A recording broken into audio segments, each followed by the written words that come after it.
The only way that we can get other people to change is if we change the way that we interact with them. The way to change the dynamics of the relationship is to change your end of it. Hi, I'm Barb Nangle. I want to welcome you to my podcast, Fragmented to Whole, Life Lessons from 12-Step Recovery, where I help people heal their emotional, psychological, and spiritual wounds and make deep, lasting changes in their lives. I'm the founder and CEO of Higher Power Coaching and Consulting. I'm a boundaries coach who specializes in helping women who are focused on what others are thinking and doing and neglect themselves in the process. And I have coached hundreds of people on how to build healthy boundaries using my exclusive Build framework. On this podcast, I share my experience, strength, and hope from recovery. I don't support or endorse any particular 12-step recovery fellowship, and I don't claim to speak for any particular 12-step fellowship. I also don't believe that 12-step recovery is the only way to recover. You might need additional help. I'm an avid beachcomber who collects sea glass, shells, wood, and stones. I am a formerly closeted fan of the Hallmark Channel, especially the Christmas movies. Hello, Christmas in July. I wear fingerless gloves from September to June because my hands are always cold, so I have about 15 pairs. And I get a huge kick out of counting how many days, weeks, and months there are until my birthday or Christmas at completely random times of the year. My hope is that you'll find my words concretely helpful in improving your life, whether you're in recovery or not. If you like what you've heard on this episode, please screenshot it and share it on your social media and tag me at Higher Power Coaching.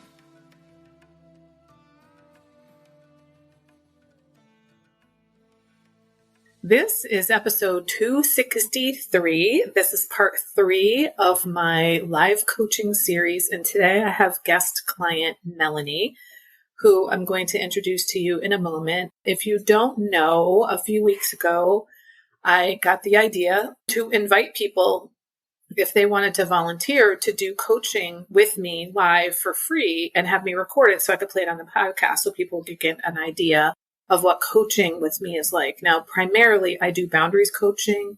And when people start with me, I have a curriculum that we work with. But of course, boundaries permeate every area of your life. And we talk about just about anything, but often it's about our relationships with ourselves, other people, our colleagues, our family, etc.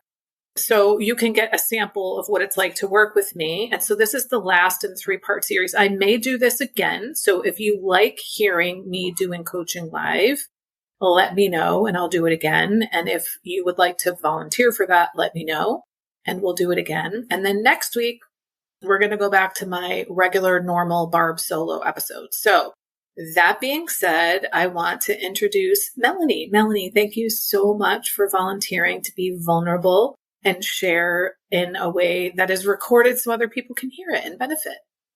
Thank you. Thank you for having me. I love your podcast and it's a pleasure to be a part of it. Excellent. I'm so glad to hear that. So I know that you're going to start with a question, but is there any background that you feel is necessary before sharing the question? Sure. I am a recovering codependent and I am in the ACA program. I have been in the ACA program, I believe, since November of 2022, but consistently for the last probably 7 or 8 months been going to group. Yeah, just really having difficulties with my roommates and my parents. Any confrontation, I just get extremely dysregulated and I kind of lose all sense of rationale.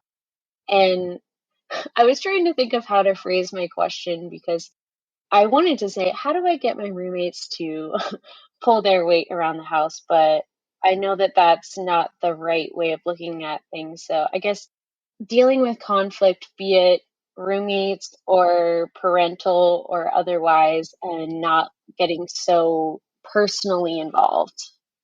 So the first thing you said, essentially, you get really dysregulated when these things happen. So one thing that you can do before you know you're going to have such a conversation is to ground yourself. And what that typically means is connect to the earth. But really what's important is to get into the present moment. And the easiest way to do that is either start paying attention to your breath, connect with your senses, or maybe even just look around the room and name like 5 things that you can see, whether you name them out loud or not, feeling your feet on the ground, putting your hand on your heart. So get grounded. And the reason that your brain, you didn't say it goes to mush, but that's essentially what you were saying. Your brain goes to mush or you lose all rationality. And that's because you've gone into fight or flight mode, which means the frontal lobe is not accessible, because when you're in fight or flight mode, all that energy from the thinking part of the brain goes to taking action. And that's why, like, when we're angry or whatever, we can't think. So getting grounded, catching your breath, that sort of thing is going to be more likely to get you to be a little bit more rational. Also, thinking through what you want to say ahead of time and perhaps even writing it down, and maybe even reading it and saying, I really want to make sure that I don't forget what I want to say. So I've written it down. And if you feel weird, you can say, this feels weird.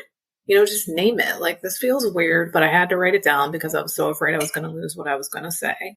Another thing that you can do is, one of the first things I teach my clients is to imagine yourself inside of some kind of barrier or boundary. So if you've ever done a guided visualization, this is essentially, what you're doing is a guided visualization. So it could be a force field. It could be, mine's kind of like a golden netted bubble. I had a client who was really into superheroes. So hers was like a superhero suit that closed her in. A number of people said under the covers, but you imagine yourself inside this boundary or barrier, and you are safe and protected from whatever it is you need to be safe and protected from. So it could be emotionally safe, psychologically, physically, spiritually, whatever kind of safety and protection you need. You picture yourself before you go into this situation, and you picture yourself inside this boundary or barrier. And in there, you're safe, you're protected, you're comfortable. You take a few breaths and really bask in the safety and protection of that environment. And then, if you want to increase the safety and protection, there might be a being or a person that you could bring in there with you, or a thing. So it could be like an amulet. It could be a blanket. It could be a stuffed animal. It could be an actual animal. It could be a real human. It could be a fake like character, or it could be a person from history, someone that you knew that passed on. But if you prefer to be by yourself, you can. And so when you do that, that invoking of that boundary, that imaginary boundary, that is actually something you can do anywhere you can think a thought. So you could literally be in the middle of a conversation and be sort of like, shields up, in your imagination if you need to. It's probably going to be easier if you do it ahead of time and then go into the situation with that boundary invoked. And then the other thing you can do is imagine that same kind of barrier around the other person or people, because what you're doing is psychically containing their energy inside that boundary so that it doesn't get to you. And then you also have your barrier. I don't really understand why this stuff works. I just know that it does. You don't have to believe that it's going to work. It'll still work. So those are some strategies for like getting yourself to the point where you're not losing your rationality, as you were saying. And then in terms of the way to have conversations with people, it's typically when things are neutral. So not in the middle of, like you're pissed off because the sink is full of dishes again. If you and your roommates ever go out for coffee or something like that together, or you ever have, I see you not, you're shaking your head. So you don't do social things with your roommates? With the girl roommate, yes. With the male roommate, no. And definitely not all together. Okay. They have never been friends. Like, I know each of them, so I'm the common thread. And I've kind of taken on this role of like, I'm the house mom and nothing gets done if I don't do it. And I'm exhausted and I feel like I'm not even home anymore. Like, they're home more than I am. And yet it's my home, but we're all renting it. Yeah. So are you not home because you're avoiding, or you're not home because you're busy, or both? I'm busy. Maybe I'm busy avoiding. Okay. But I am working 40 hours at least outside of the home. So their employment is less structured than that. Okay. So if you don't already have social occasions with them, then invite them to go out for pizza or coffee or something like that and say something has to change. If we don't all start sharing the labor here, then we need to hire somebody to do whatever it is. I'm assuming it's cleaning and chores. That's usually always the thing. And I don't know about you, but I don't really want to pay extra money for that, but I literally cannot continue in this manner. So something has to change. Or even before you present that as an idea, you could say to them, what are your ideas for how to even out the sharing of the chores? Because this is just not working for me. Most of the time, because I've had roommates and I'm a better housekeeper now than I ever have been before, but I'm not the greatest. And it wasn't that I wasn't doing chores. It was just that my standards were lower than theirs. And because I tend to be the messier roommate, my thing is like, if you really have these high standards, then you're the one that you're the one that wants them. So you keep up to them. So if I'm doing the dishes every night, but I'm not doing them in the morning and in the afternoon and in the evening, and that's your standard, then you can do them in the afternoon and the morning. I'm doing them at night kind of thing. But if people aren't doing their chores at all, that's a whole different story. So starting at a place and time that is neutral and not in the middle of conflict, and then writing things down. I also find it helpful to say, this is really difficult for me, or I'm nervous, just to name it, because then you don't have to try to hide that you're nervous and you don't have to try to pretend that it's not difficult for you. Yeah, for this situation, it feels like I've been doing everything for 2, 3 years, and like I don't know how to bring it up without being extremely resentful and emotional. Mm-hmm. So I'm struggling with that. Yeah. Okay. Gotcha. So you've basically trained them that they don't have to do anything. Okay. And so what you haven't said this, I'm not saying you said this, but what most people say to me in those circumstances is they're taking advantage of me. And in fact, they're not taking advantage of you. You've given them the advantage. And I'm using this scenario to describe what I hear from most people. That's fair. I've heard that. It's an ongoing issue. Yeah. What I know from my own experience and all the people that I've worked with is that, yes, you do resent them, but my guess is you also resent yourself to a certain degree for letting this go for so long. I just read the chapter on the inner teenager, and I just felt like, wow, my inner teenager has literally been taking on this over responsibility this whole 2, 3 years. And I would like very much to move out of that, but now I feel trapped. Yeah. Yeah. My go-to for everything is honesty. So saying something to them like, listen, I realize that I've trained you guys to depend on me for everything. And I'm resentful of you, even though I created this. And I don't want to live like this. I don't want to resent you, but I also don't want to do all the fucking work. And I need your help. I need to change. I cannot do this by myself. I can't live like this any longer. And I really need your help. And then ask them, what are their thoughts? The thing is, when we don't tell the truth, it's because we want to hide. We don't want people to know the truth. But when you tell the truth, there's nothing to hide anymore. And you've gotten it out there and all the cards are on the table. So there's nothing they can do or say because you're already like, I'm upset. I'm resentful. I've trained you to do this. Like you've named all the things. So there's nothing left for them to say. Because if they're going to say anything to you, you're going to be like, yeah, I know. I just said that. It doesn't mean it's not going to be hard, but it's going to be easier because you named it. It's like when I used to be heavy, I was like, I need to call myself fat before you can call me fat because then it won't hurt as much. So like, I need to call myself out before you do because chances are they're not going to say anything anyway. Like when I called myself fat, people didn't jump on the bandwagon and say, yeah, you are fat. They would say things like, oh, you're not that Yeah. fat. I'm like, I'm fucking 100 pounds overweight. Yes, I am. You know what I mean? You know how people respond and things like that? I've brought it up before, and it was kind of like a meeting where I was like, here is a list of all the chores I do. And it was like literally 50 something things that I could think of. And I know that there's ones that I'm missing, but that is what I've been doing. And I was like, help me figure out how to distribute this. Like, I don't know what the best option is, if we need to like assign weekly or what it is. And they were basically like, thanks for making us aware. And nothing changed. And that was 6 months ago.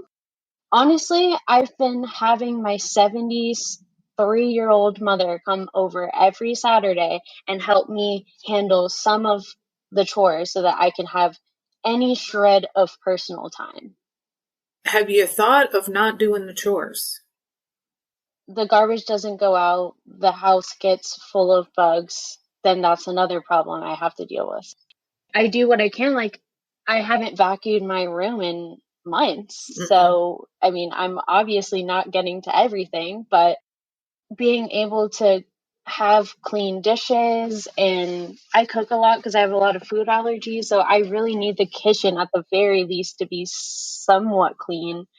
So I get that a lot of things fall on me. I have a cat, they don't. I have, the kitchen, they don't. But I recall this man taking out the garbage 5 times in 2 to 3 years. Yeah, yeah. He doesn't have to, and neither does she, because you're doing it. So the thing is, when it comes to consequences for boundaries, if you're not willing to go through with the consequences, and I understand why you're not, because who the fuck wants bugs and who wants garbage all over their house? But if you keep doing it, there's no way that they're going to do it. Going back to, I went to them with a list of the 50 things that I'm doing. That is not going to motivate me to do stuff to see a list of 50 things. I think going to them and saying, like, I'm literally falling apart here. I cannot sustain this. What are your thoughts? So ask them for their thoughts. I mean, I started with that, and then I followed it up with, this is the list. What are your thoughts? And they were like, thanks for making me aware. It's like, what is the plan? Because I don't have a plan, and I'm in mental burnout. So, and I've brought this to my regular therapist, and she's like, I really don't know how to help you. You can't make grown adults do things. And I'm like, what am I to do? Because if I keep going on like this, I'm going to wear myself down, and maybe to a point where I don't want to be existing anymore. Yeah, I'm really sorry to hear that it's that far. That's awful. I do recommend that you have another conversation. Don't give any suggestions for what to do unless they come up with absolutely nothing. And if they do, then we need to hire somebody to take care of this because I literally don't have it in me. The other thing you can do is look at that list of 50 things that you're doing and what are things that are absolute deal breakers that you cannot not do. So clearly taking out the garbage and cleaning up the kitchen. But then let everything else go. Because if they have no repercussions for their inactivity, then why would they change? Like, because they know you said something to them 6 months ago and you're still doing it. And then the other thing, Melanie, is why are you continuing to live there with those people for 2 years when they don't pull their weight? I live here because I lived here first. I love this house. The one that doesn't do any chores at all, he's barely here. I have like a room that's bigger than some people's entire places. Like, there's a lot of benefits to living here. I am very opposed to moving. I think it's extremely disruptive to me. So I've just been like basically holding on because I'm, I guess, afraid of change. So you'd rather stay there and suffer than move out and have peace. Well, it's not that simple, but yes, I am making an effort to try to like buy a place so as to not have to share and, split rent with people that aren't pulling their weight, but unfortunately buying a place right now is just not possible. So it's going to be at least another year. I've asked a financial person in my life to help me, and it's not something that can be solved within the period of the lease, so I'm going to have to renew, and that's where I'm at right now. I can choose to have maybe not one of these people renew if they can't get with the program in the next month or two, but that's really my only sort of consequence. You get to decide who stays and who goes. The landlord doesn't. I mean, technically they do, but I've lived here the longest and they can't live. If we're not all three together, they would have to have my parents as a guarantor on the house, I or see. else they would just deny us immediately. That isn't, if it's an option to get rid of one of them, then, that's something Yeah. you could do. The other thing is, even if you can't buy a house right now, why can't you move to another apartment? Like, you may have to sacrifice the convenience of living in the same place and the size of your room, but your peace and your serenity is worth more than money can buy. So you're telling me I'd rather have all of this disruption and inconvenience and chaos in my life. And you actually said to me, you didn't say, I want to die, but you implied it. Like, you're in that dire straits. I just feel like I can't keep living like this. Is no way to live. I'm not planning on anything, but it's just it's really weighing on Of me. course it And is. Of I feel like course. I'm appealing to these other people Right. for barely any work. Like, even if they pick up 30 minutes, an hour of work a week, that would be life changing for me. And they don't do it. And they don't do it because they don't have to, Melanie, because they know all the conversations that you've just gone back to doing it again. So there's no incentive for them to change.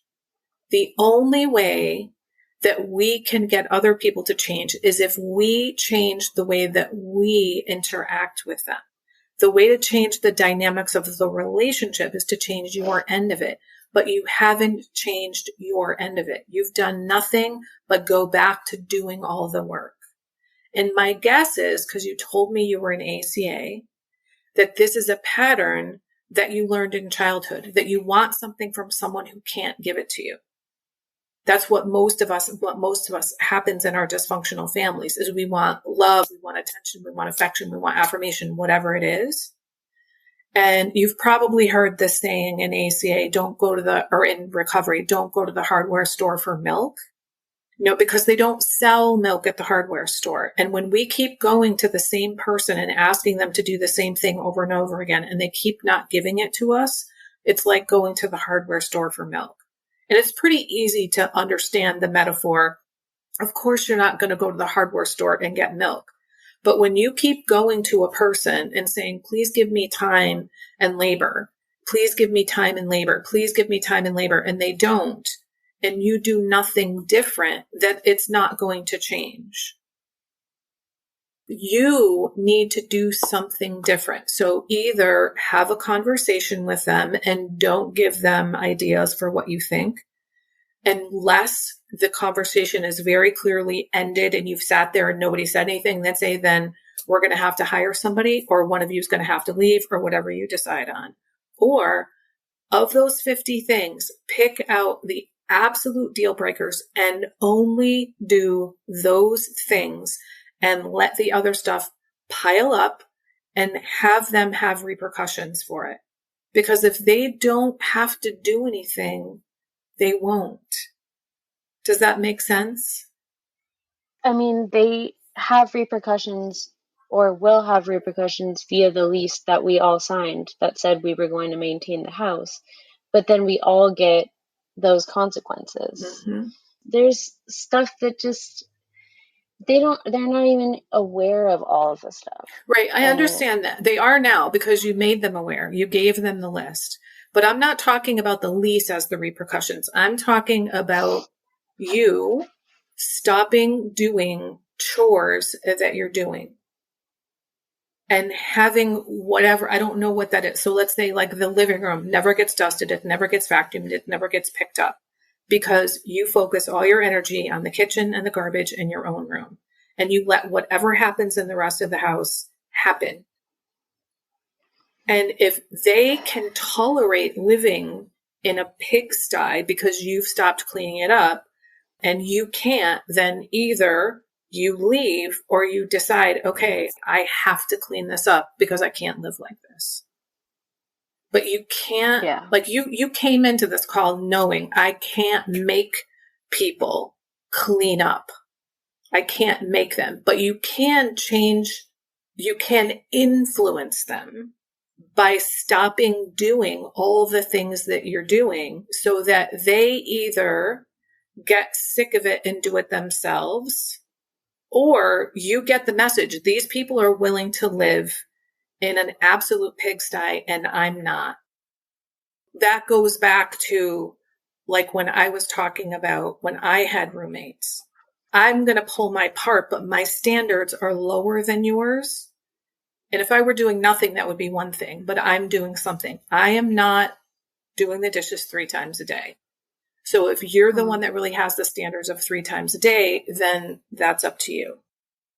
Yeah, just a lot to think about, I guess. Is there anything in all the things that I've suggested that sounds like something you feel like you could and would do? Yeah, just, I was trying to decide whether I should speak to them separately or together. I would recommend together so that there's no triangulation. Yeah. Right? Because then everybody's in the room, everybody hears what everybody says. There's no he said, she said bullshit. You directly communicate with both of them. But is there any of the things that I shared that feel doable to you? Yeah, I guess just coming to them with my vulnerable heart open, saying, like, I can't live like this because that's true for me. Mm-hmm. And trying to leave it open-ended and just get their input and go from there. And if they have no input and don't see an issue, then definitely time to consider other living arrangements for sure. Mm-hmm. I definitely recommend that you do some kind of grounding before you have the conversation with them, that you do the visualization, that you put the boundary around you and around them. And then the other thing I really recommend is that you bookend this conversation with them. So connect with somebody. Do you have a sponsor in ACA by any chance? No? Do you have some fellow travelers you feel close to? Yeah, I have a group. Okay. So I would pick someone who's like an emotionally safe and healthy, supportive person and talk to them. Say, hey, can I bookend this conversation with you? So you connect with them before you have the conversation with them, and you have them help you process your difficult feelings, and you have them affirm you. You're doing the right thing, Melanie. You are not a bad person. You deserve to have this conversation. You deserve to live with people who share responsibility. And that way you've processed your difficult emotions before you go into the situation, and somebody knows where you are, what you're doing, and what you're going through. And so you don't feel so alone, and you don't have to carry all those emotions with you into the situation with those people. And you're so much less likely to launch your emotions at them. And then after the conversation, you reconnect with this person. That's the bookend part. And again, you have them help you process your difficult emotions. Even if things turn out fantastically, you will probably still have difficult emotions. And you also have them reaffirm for you. You did the right thing. Good for you. You're so brave and all that sort of thing. Because we need other people. And one of the reasons that setting boundaries like this is so fucking hard for people is that if we grow up in a dysfunctional family, we only know enmeshment and abandonment. And setting a boundary can feel like abandonment. That's why it's so damn scary.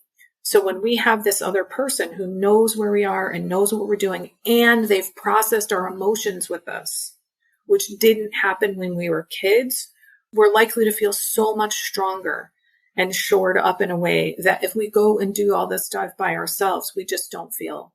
So do you have somebody you could do that with? Yeah, one of my group members. Excellent. Well, I would love to get an email from you about what happens as a result of this. So please keep me posted. Is there anything else before we go? Nope, that's it. Thank you so much for your time, Barb. Oh, you're so welcome. And I know you want a magic bullet. We all do. There isn't one. But it's about you, and you get to change your pattern of behavior so you don't have to live like this for the rest of your life. You get to. This is a privilege. You don't have to do this. You get to. All right, my dear. Thank you. Bye. Bye now. I was recently reminded by a friend that when I first started recovery, I didn't feel lovable. I almost can't believe that I used to feel that way, and that I kind of forgot something so profound, because I truly love myself now. And I want that for everybody. If you don't love yourself, there's literally nothing that can make up for that. I created something exclusively for my private clients, since many of them don't love themselves. And I've now opened up my private vault to share it with up to 10 people individually. It's called the Self-Love Sprint. You'll grow to love yourself and truly feel worthy, so you can stop saying yes when you really want to say no, stop neglecting yourself and putting everyone else first, stop saying all kinds of nasty shit to yourself. That is not what people who love themselves and feel deserving do. You'll stop being afraid that others will think that you're selfish for taking time to care for yourself. This is also for you if you don't really know who you are because you've always been such a fucking chameleon. Go to higherpowercc.com/love sprint. Remember, I'm only offering 10 of these, so don't wait. If you like this podcast, and I'm guessing you did or you wouldn't still be listening, then you're gonna love the other things I have to offer. If you'd love pre-release podcast scripts and episodes before anyone else gets them, or if you'd love access to content from my private vault that I developed exclusively for my private clients, which is like having a work session with me without me actually being there, go to patreon.com/higherpowercoaching. There are 3 tiers ranging from as low as $4 up to $24 a month. You'll also love my weekly newsletter, Friday Fragments, which has content very similar to the podcast. You can check it out at fridayfragments.news. That's fridayfragments.news. Please like and subscribe to my podcast on your favorite podcast outlet. I'd also love it if you'd leave a review, which you can do either in the show notes or on Apple Podcasts. It really helps other people find my podcast so they can get the benefits you've gotten from listening. If someone came to mind when you listened to this particular episode, please share it with them. And my favorite place to hang out on social media is Instagram. I'm at Higher Power Coaching. Please DM me there. I'd love to hear what you got from this episode. I run group and private coaching programs on building healthy boundaries. Whether you need help with boundaries in your personal, professional, or romantic life, I can help. Head on over to barbchat.net, where you can hop onto my calendar for a free 30-minute Better Boundaries consultation. My ideal client is someone who is ripe for change. If that's you, I would love to work with you. My goal with all my work is to help you make lasting changes in your life, like I've made deep, lasting changes in my life. Remember, it's never too late to recover. No one is beyond hope, and healing is possible. Thanks for listening.